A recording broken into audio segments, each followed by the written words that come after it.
Greetings, St. Paul's, and blessings on this Friday, 2 days before we begin Holy Week.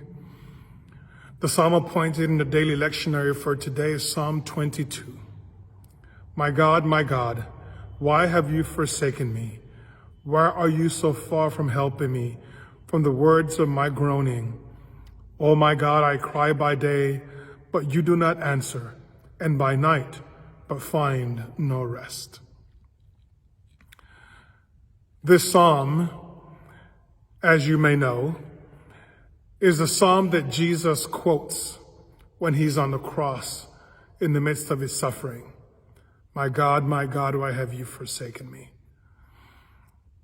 It is, from my perspective, a reminder that Jesus knows Scripture. He knows it well, he has lived by it, and he has taught it in his life. And in this moment of suffering, when he's on the cross, it seems that his human nature takes over and he says the words that are dearest to him in his heart and mind. He quotes the very book that he teaches that speaks about the relationship between humanity and God. And he repeats these words that are attributed to God's servant David, who in a time of trial felt that God was not there with him. Why are you so far from helping me, from the words of my groaning? Like David, like Jesus, we too find ourselves sometimes in situations where we wonder, where is God? And many times, in situations like that in my own life, these words come to mind as well. My God, why have you forsaken me? And I find in my own theology, as I think about David, as I think about Jesus, myself, all of us, when we are able to intone those words of lament, of pain, of wondering, it means that we are actually wanting to have a conversation with God. We want to be able to see God present with us. We want to be able to know clearly that God is listening and responding to our prayers. There are those who believe that in saying words such as these, what we are expressing is a sense of lack of faith. And I believe actually that it is the contrary, that our faith is so deep that we wonder why it is that we cannot see or understand and discern God's presence in those very difficult times in our lives. We want to be able to live above the pain, the misery, the suffering, to be able to see God's plan and God's ways in the midst of those moments in our lives. I still remember the fact, and we're going to be talking about this in the coming week, that at the end of that process on the cross, Jesus utters another set of words.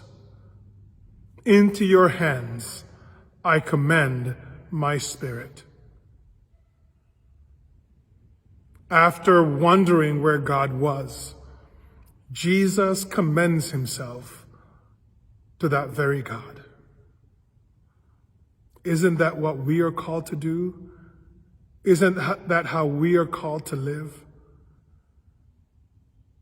That after asking the question, where are you, O God, we're able to say, God, I give myself, my life, my spirit to you.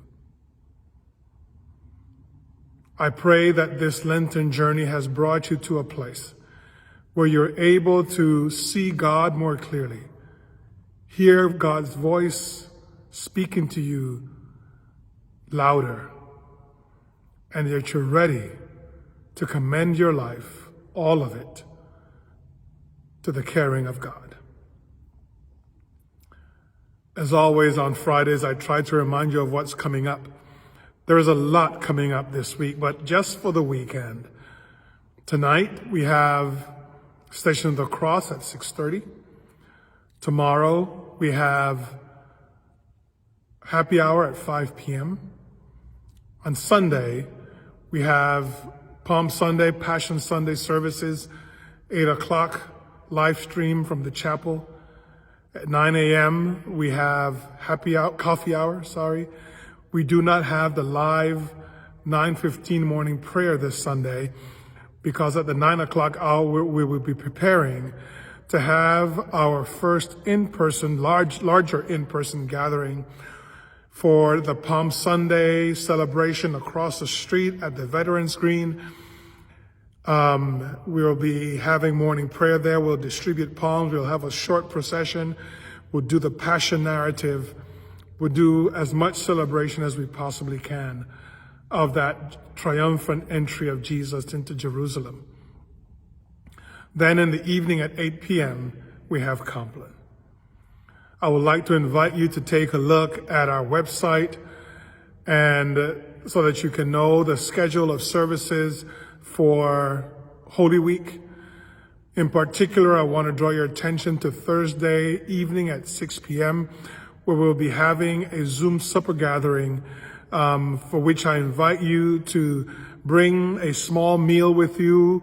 We'll be breaking bread together, the way hopefully we want to emulate Jesus breaking bread with his disciples at the Last Supper. Blessings, and may God continue to be with you during this Lenten season.